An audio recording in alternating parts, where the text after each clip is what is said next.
평소에 쓰는 언어를 한번 좀 생각을 한번 해보시기 바랍니다. 내가 주로 쓰는 언어들은 어떠한 언어들입니까?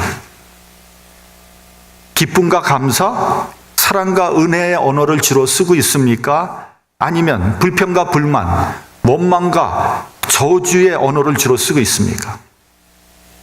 유명한 철학가 하이데커는 언어는 존재의 집이라는 말을 했습니다. 쉽게 풀이하면 이런 거, 아주 쉽게 얘기하면 이런 겁니다. 내가 쓰는 언어에 나의 인격이 들어가 있고요, 나의 마음 자세가 들어가 있고, 나의 삶의 모습이 들어가 있다는 겁니다. 여러분, 거친 말을 쓰는 사람은 그 마음이 거친 거예요. 그리고 그 삶이 거칠은 거예요. 불평하는 사람은 그 마음속에 불평과 불만이 가득 차서 있는 겁니다. 원망하고 저주하는 사람은 남을 원망하고 저주하면서 살아가고 있는 겁니다. 반대로 기쁨과 감사의 말을 하는 사람들은 그 삶에 기쁨이 넘치는 거예요. 감사가 넘치는 겁니다. 은혜로운 말을 하는 사람들은 주님의 은혜 가운데 살아가고 있다는 거죠. 근데 더 중요한 것은 뭐냐면요, 우리가 쓰는 언어대로 우리의 삶이 되어진다는 사실입니다. 불평하는 사람은 인생이 불평과 불만으로 가득하게 되고요, 원망과 저주를 퍼붓는 사람은 그의 인생이 원망과 저주로 점철되게 된다는 거죠. 결국 내가 말하는 대로 나의 삶이 결정되는 겁니다. 그렇다면 여러분, 우리가 어떠한 말을 써야 되겠습니까? 제가 성경에 나오는 아주 확실한 답을 알려드릴까요? 그런 예를 알려드릴까요? 유대인들은 애굽에서 400년 동안 종살이를 하다가 출애굽을 했습니다. 그것도 자기의 힘과 능력으로 한 것이 아니라 온전히 하나님의 도움으로 이루어진 거죠. 하나님께서 10가지 재앙을 쏟아 부어서 그들이 출애굽을 하게 된 거죠. 뿐만 아니라 홍해가 앞을 가로막고 있을 때 하나님께서 홍해를 갈라주셨습니다. 그들은 홍해를 육지와 같이 건널 수 있게 된 거죠. 순전히 하나님의 인도와 도움으로 자유함을 얻은 겁니다. 그리고 가나안 땅까지 약속을 받은 거죠. 그래서 그때 그들은 춤추며 기뻐했습니다. 하나님을 찬양하고 하나님께 감사를 드렸습니다. 왜 안 그렇겠습니까? 평생을 하나님께 감사를 드려도 부족할 것이죠. 그러니까 대대로 노예로 살아오다가 자유함을 얻었단 말이죠. 얼마나 감사한 일입니까? 그런데 광야에서 어려움이 닥치니까 그들의 입에서 불평과 불만이 터져나오기 시작했죠. 원망하기 시작했습니다. 왜 우리가 이 광야에서 이렇게 고생을 해야 되는가? 애굽에 살 때는 좋았는데, 그때 먹을 것도 많았는데, 차라리 애굽으로 돌아가자. 우리가 죽을 땅이 없어서 이 땅에서 죽느냐? 애굽으로 돌아가자. 근데 여러분, 우리가 냉정하게 따져보면 좋긴 뭘 좋았습니까? 뭘 배불리 먹었겠습니까? 노예인 주제에 먹을 것도 못 먹고 죽도록 고생하다가 그러다가 해방이 돼서 나온 거 아니겠습니까? 그러니까 그들은 하나님의 도움과 은혜, 그리고 하나님의 약속을 깡그리 잊어버린 거예요. 그 결과 어떻게 됐습니까? 그들은 40년간 광야에서 방황하게 됐고요, 갈렙과 여호수아 빼놓고는 전부 다 광야에서 죽어버리고 마른 거예요. 그러니까 그들이 불평한 대로 그대로 이루어진 것이죠. 저는 제 개인적으로 그 현대인의 언어 습관 중에서 공통적으로 나타나는 현상이 뭐냐 하면은 불평과 원망이라고 생각합니다. 이 불평과 원망의 깊은 뿌리에는 뭐가 들어가 있냐면요, 불신앙이 들어가 있습니다. 그러니까 여러분, 믿음이 없기 때문에 매사에 불평하는 거예요. 매사에 원망하는 겁니다. 한번 우리 미국 사람들 한번 생각을 한번 해보도록 합시다. 제가 처음에 미국에 왔을 때 정말 미국 사람들 정말 괜찮더라고요. 보면 겸손하고요, 친절했고요, 너그러웠어요. 그리고 불쌍한 사람들 잘 도와줬습니다. 그래서 우리나라가 미국의 도움을 진짜 많이 받은 거 아닙니까? 우리나라가 한참 못 살 때, 6.25 사변 직후에 미국 선교사들이 한국에 와서 그 참상을 보고 미국으로 가서 미국 교회에 가서 선교 보고회를 했을 거 아닙니까? 그때 감동을 받고 수많은 사람들이, 수많은 교인들이 한국을 도왔습니다. 그 대표적인 게 월드비전 아니겠습니까? 정말 도와줬어요. 저도 구제품 입은 생각이 나요. 구호 물품으로 온 거 먹은 생각이 납니다. 저보다 다 연세가 윗분들은 아마 그거 부정할 사람 아무도 없을 거예요. 그때 미국이 돕지 않았으면 오늘날 우리나라가 과연 존재했을까? 하고 의심할 정도예요. 이건 사실입니다. 맞는 건 맞다고 얘기해야죠. 고마운 건 고마운 거죠. 미국은 우리나라뿐이 아니라 여러 나라를 여러 방면에서 도와줬습니다. 그 당시 미국 사회는 기독교 정신으로 깊게 뿌리 내려 있었어요. 그런데 지금 미국 사회 전반을 걸쳐서 한번 보십시오. 교회는 약해지고 있고요. 기독교 정신은 사라져가고 있습니다. 여러분 보면은 미국에서 그 시도 때도 없이 총기 사고 일어나잖아요. 하여튼 수도 없이 일어나는데 총기 규제는커녕 스스로 무장하고 자기를 지키라는 거예요. 학교에서 총기 사고 일어나는 걸 대비해서 어떻게 얘기했습니까? 학교 선생님들이 총 차고 애들을 가르치라는 거 아닙니까? 세상에 이런 어이없는 대책이 어디 있습니까? 지금 미국인들의 분노 지수는 매우 높습니다. 얼마나 사나운지 몰라요. 요새 여러분들 미국 뉴스 보시면요, 저 멕시코 국경에 수천 명의 난민들이 거기 앞서 기다리고 있어요. 국경을 넘으려고. 저 남미에서 온 사람들입니다. 베네수엘라도 있고, 에콰도르도 있고, 온두라스도 있고. 그 나라에서는 도저히 살 수 없는 사람들이 미국을 넘어오려고 수천 킬로를 걸어서 멕시코 국경 앞에 와 있는데, 그 어린애들, 그 부녀자들한테 그냥 최루탄을 막 쏘는 거예요. 어린애들이 기저귀 차고 도망가는 거 사진 찍힌 거 여러분 보셨어요? 얼마나 비인간적인지 모릅니다. 미국이 왜 이렇게 됐습니까?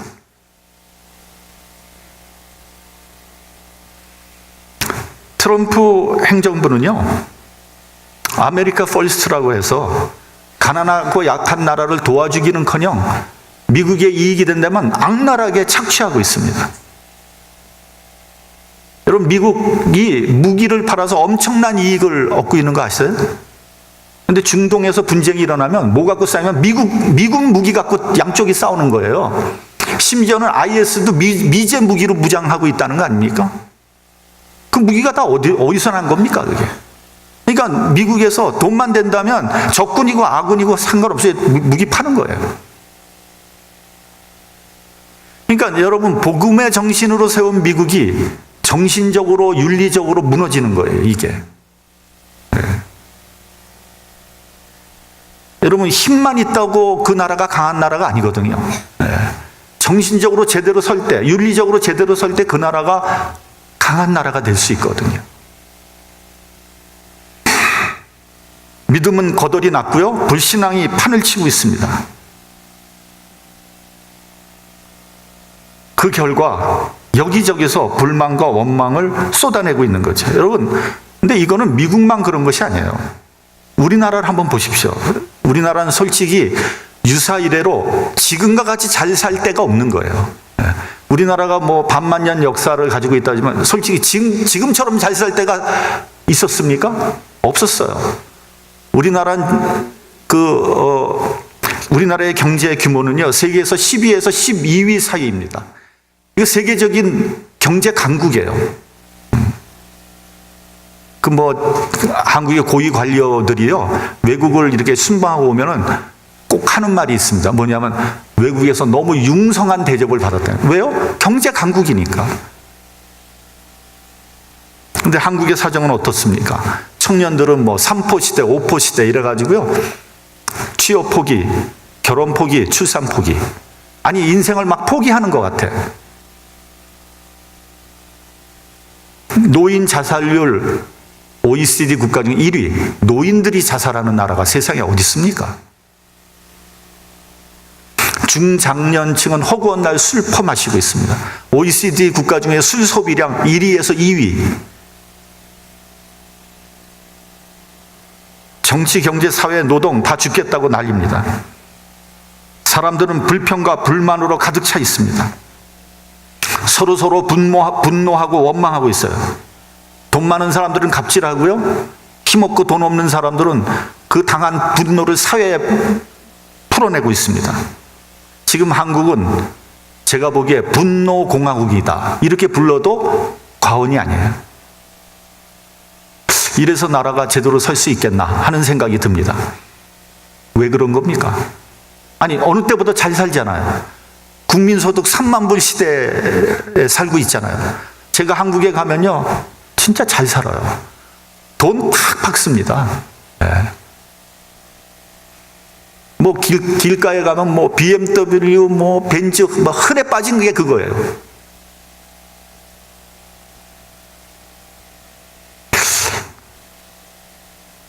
근데 왜 이렇게 불평과 불만이 많은 것입니까? 불평과 불만은 어디서 오는 겁니까?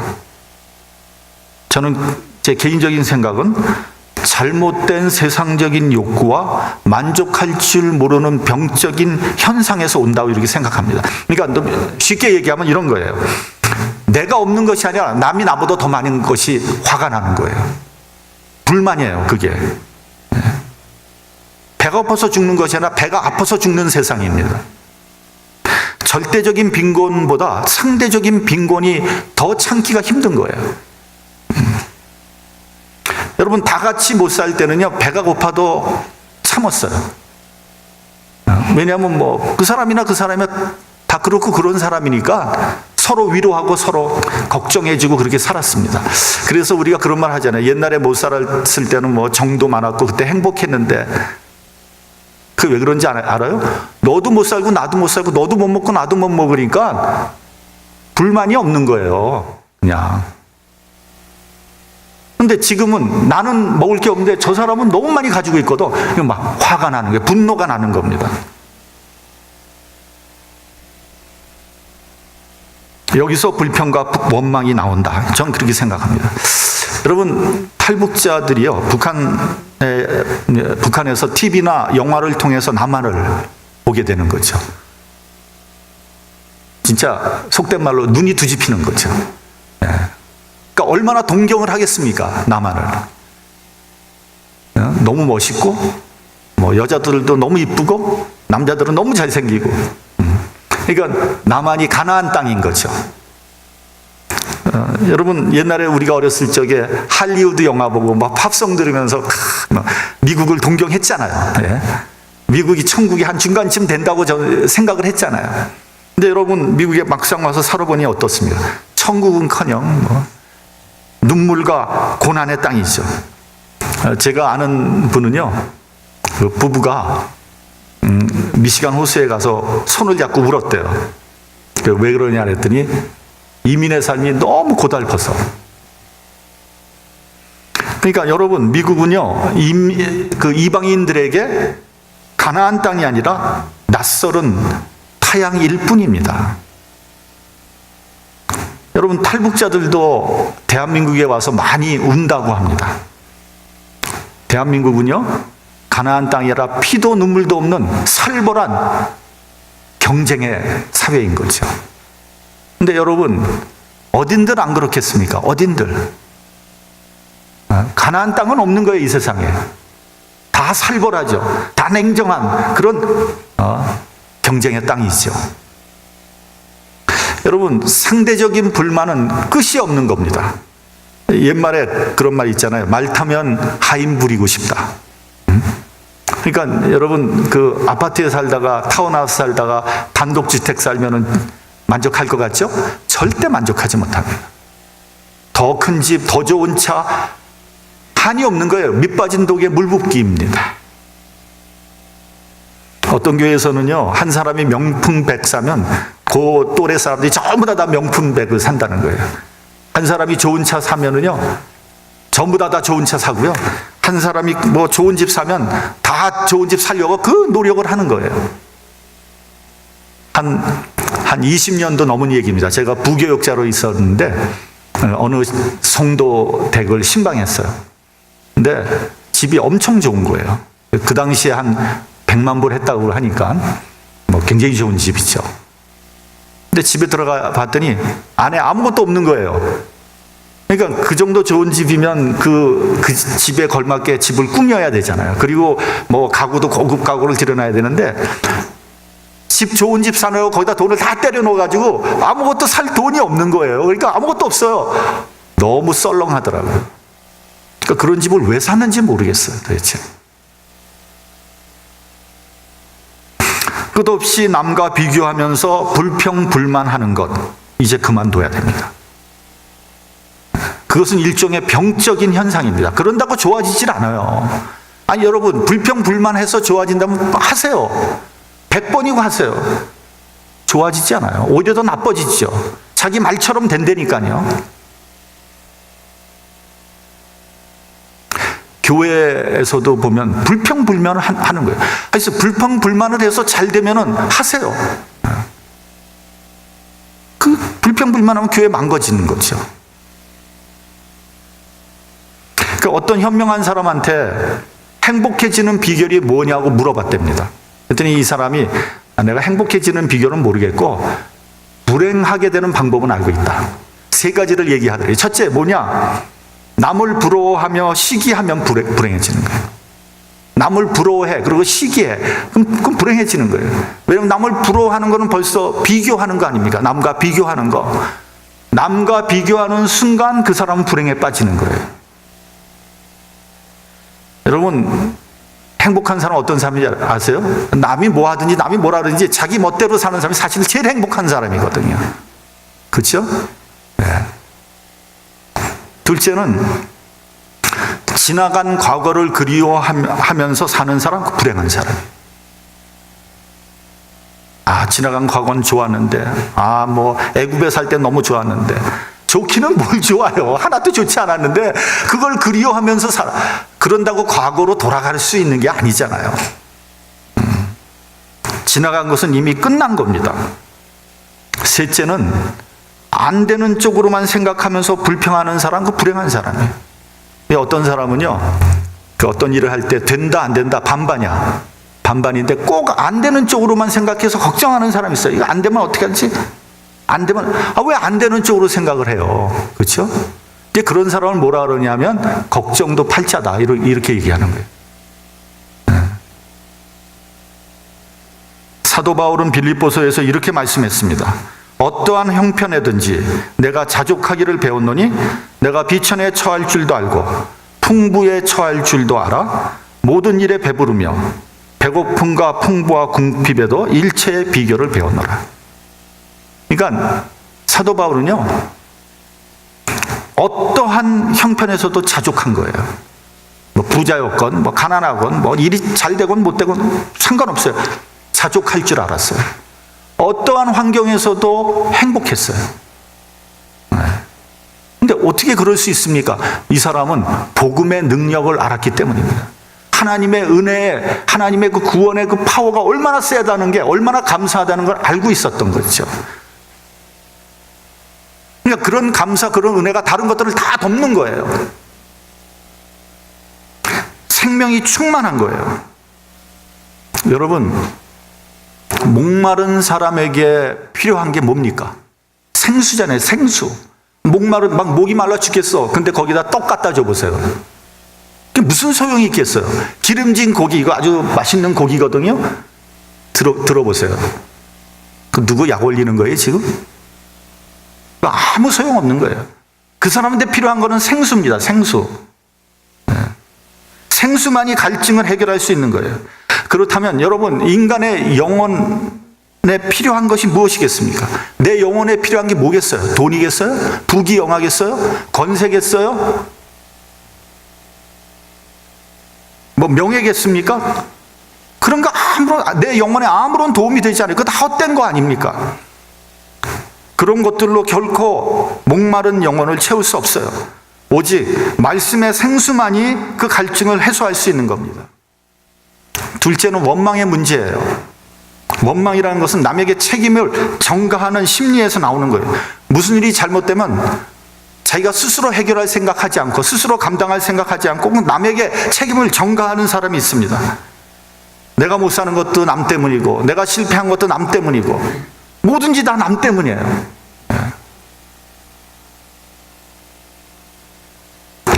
여러분, 매사에 남 탓하고 남을 원망한다고 문제가 해결되면 아까도 말씀드렸지만 원망하세요.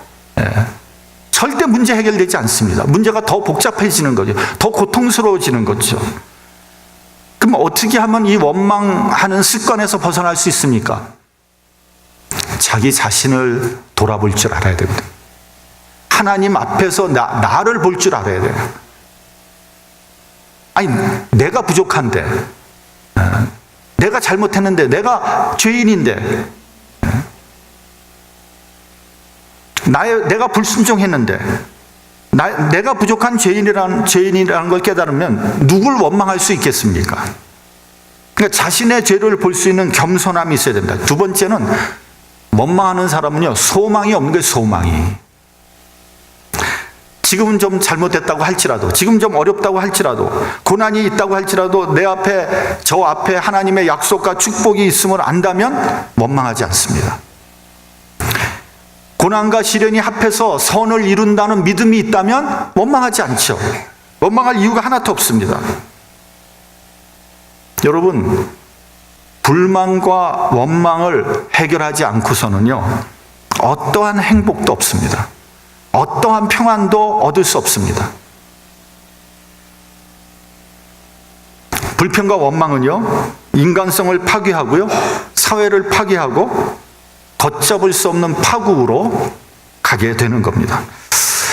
여러분, 감사에는요, 세 가지 차원이 있다고 저는 생각해요. 첫째는 조건적인 감사가 있어요. 그건 뭐냐면, 내가 지금 먹을 것이 많기 때문에 감사한 거예요. 내가 지금 돈을 많이 벌었기 때문에 감사한 거예요. 내가 지금 건강하기 때문에 감사한 거예요. 그러니까 감사할 이유가 있기 때문에 감사한 거, 그건 조건적인 감사입니다. 근데 이런 감사는요, 그 조건이, 감사할 조건이 사라지면 곧 이어서 나오는 게 뭐냐면 불평과 불만인 거예요. 원망하게 됩니다. 두 번째는요, 어떤 감사가 있냐면 철학적인 감사가 있어요. 그러니까 이건 뭐 제가 이름을 붙였습니다만 생각해 보니까 감사한 거예요. 네. 전에는 내가 불만이 많았는데요, 잘 생각해 보니까 이게 감사한 거예요. 예를 들면 이런 겁니다. 제가 반찬이 있어요. 반찬이 안 좋아. 불평해요. 이게 무슨 맛이 뭐 이래. 근데 가만히 이렇게 생각해 보니까 이 밥이 내 입에까지 오게 된 그것을 생각하면 감사한 거예요. 그렇잖아요. 내가 이게 오늘도 굶지 않고 먹을 수 있다니 감사하다. 이런 깨달음이 오는 거예요. 이게 철학적인 감사예요. 불행하다고 생각했는데 생각해 보니까 행복한 거예요.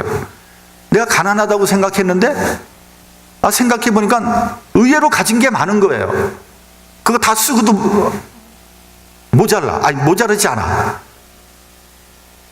감사한 거예요. 근데 그런 생각이 들면 행복과 불행이 종이장 한 장 차이예요. 내가 어떻게 마음먹기에 달려있는가에 달려 있습니다. 그러니까 생각이 깊어진 거고요, 깨달음이 생긴 거예요. 그런데 그것의 한계는 뭔지 아세요? 그건 나의 깨달음에 한계가 있는 거예요. 내가 깨달아야지만 그걸 느끼는 거예요. 깨닫지 못하면 또 불행한 거예요. 세 번째는 신학적인 감사가 있습니다. 이것은 하나님으로 인해서 감사한 거예요. 하나님의 은혜를 감사한 거예요. 내 죄를 사해 주시고 나를 자녀 삼아 주신 것을 감사하는 겁니다. 그러면 모든 것이 은혜고 모든 것이 기쁨이고 감사합니다. 하나님의 사랑에 감사하고 하나님께서 믿음을 주신 것, 소망을 주신 것 감사하는 거예요. 이러한 감사는요, 절대적인 감사입니다. 이거는 변할 수 없는 감사예요. 이건 나의 지식이나 나의 깨달음을 초월하는 감사입니다. 여러분들은 그런 감사를 가지시기 바랍니다. 오늘 본문에서 사도 바울은 데살로니가 교인들에게 감사하고 있습니다. 우리 본문 6절을 같이 봉독을 하겠습니다. 본문 6절 시작. 지금은 디모데가 너희에게로부터 와서 너희 믿음과 사랑의 기쁜 소식을 우리에게 전하고 또 너희가 항상 우리를 잘 생각하여 우리가 너희를 간절히 보고자 함과 같이 너희도 우리를 간절히 보고자 한다 하니. 사도 바울이 데살로니가 교인들한테 두 가지를 감사하고 있는 겁니다. 오늘 본문을 보면 첫째는 그들의 믿음입니다. 믿음. 그들에게 환난과 시험이 있었어요. 근데 흔들리지 않고 믿음을 굳게 지켰다는 거예요. 여러분, 우리가 믿음이 뭐 있다 없다 뭐 얘기하잖아요. 뭐 저 사람은 뭐 모태 신앙이다. 저 사람은 뭐 저기 성령 받아가지고 지금 뭐 수십 년을 신앙생활했다. 믿음이 있다 없다. 여러분, 믿음은 그렇게 판단할 수 없는 겁니다. 저 사람 믿음이 좋은 거, 믿음이 있는 거 언제 결판이 나느냐? 환난과 시험이 와야지 결판이 나는 거예요. 네. 평상시에 뭐 믿음 좋은 거 누가 못합니까? 네. 누가 뭐 막 성경 말씀 누가 누가 못 외겠어요? 성경 100번 봤다. 좋아요. 환난이 오면은 다 꺾어지면 그 믿음은 아무 소용 없는 거예요.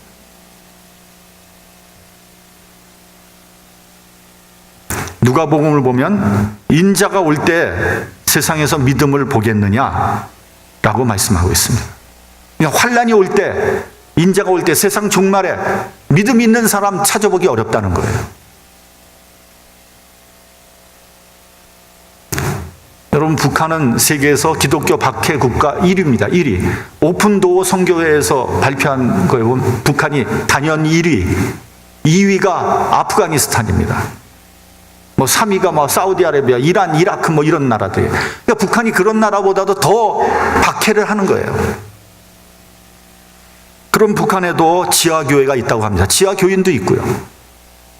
교인의 숫자는 확인할 방법이 없지만 대충 이제 들어보니까요, 한 20만, 최소한 한 20만 정도 된다고 합니다. 그러니까 70년간 그렇게 정말 악랄한 박해를 했는데 어떻게 20만씩이나 믿고 있느냐는 거죠. 근데 그걸 들어봤더니 이런 거예요. 첫째는 조상서부터 이렇게 내려온, 전수된 그런 신자들이 희미하게 남아있다는 거예요. 그 구루터기가 아직도 남아있는 거예요. 그 탈북자들 얘기 보면요, 이제 교회 와서 처음 찬송가 이렇게 듣잖아요. 들으면, 저거 우리 할머니가 불렀던 노래인데? 우리 엄마가 불렀던 노래, 그러는 거예요.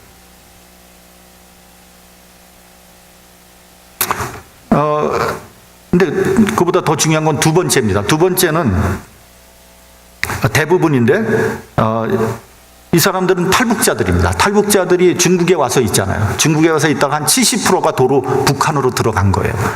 들어갔는데 이 사람들이 중국에서 선교사들에 의해서 복음을 받아들인 거예요.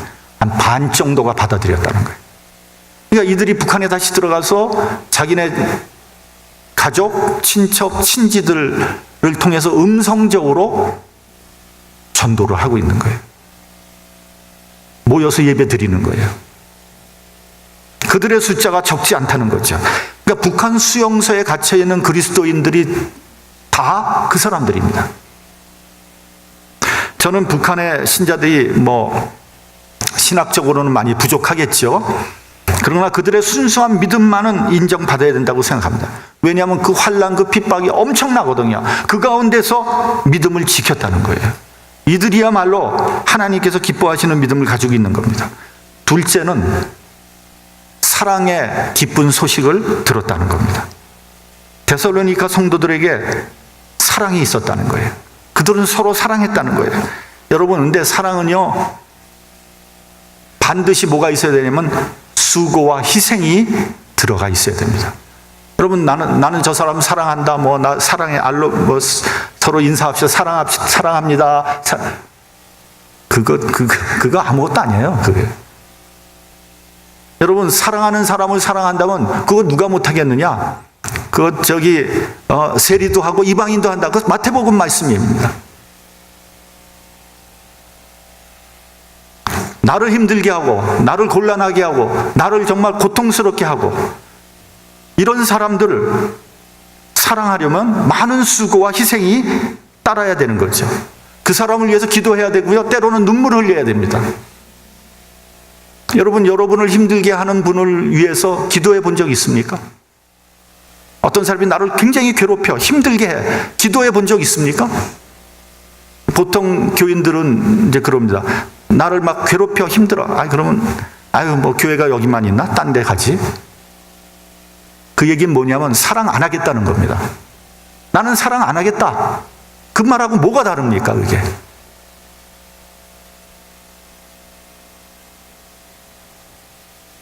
내가 먼저 손을 내밀어 보셨습니까? 사랑해 보려고 노력해 보셨습니까? 여러분, 교회에서는 특별히 사랑의 수고와 희생이 있어야 됩니다. 그러면 왜 싫어하는 사람을 내가 사랑해야 됩니까? 주님께서 내가 죄인 되었을 때 나의 죄를 사해 주시고 나를 사랑해 주셨기 때문입니다. 내가 잘나고 의로워서 구원받은 거 아닙니다. 오히려 예수님을 실망시키고 불순종했지만 주님께서 나를 위해서 십자가 달리신 거예요. 어떻게 이 큰 은혜를 보답할 수 있겠습니까? 그 보답하는 방법이 무엇입니까? 나도 사랑의 수고를 해야 되는 거예요. 그러니까 나는 사랑받고 나는 사랑 안 하겠다. 그건 폐역이에요. 폐륜입니다. 나를 괴롭히는 사람을 사랑하려고 노력해야 돼요. 그것이 은혜를 보답하는 길이고 감사를 보답하는 길입니다. 여러분, 우리 속담에도요, 원수는 물의 색이고 은혜는 돌의 색이라는 말이 있습니다. 그러니까 세상 사람들도, 예수 모르는 사람들도 원수는 잊어버리려고 그러는 거예요. 그리고 은혜는 기억하려고 하는 겁니다. 근데 우리가 그리스도인인데 그런 하나님의 은혜를 보답하지 않는다면 우리가 어떻게 온전한 그리스도인이라고 말할 수 있겠습니까? 은혜 받은 자답게 살아야 되는 거예요. 불행은요, 불만과 원망에서부터 시작되는 겁니다. 이 불만과 원망은요, 불신앙이 그 밑에 깔려 있는 겁니다. 우리가 다시 한번 믿음을 새롭게 하고 겸손해져야 됩니다. 과거에 주신 은혜를 기억하고 지금 주신 은혜를 감사하며 앞으로 주실 축복과 약속을 바라보며 하나님께 감사하는 저와 여러분이 되시기를 주님의 이름으로 축원합니다. 기도하겠습니다.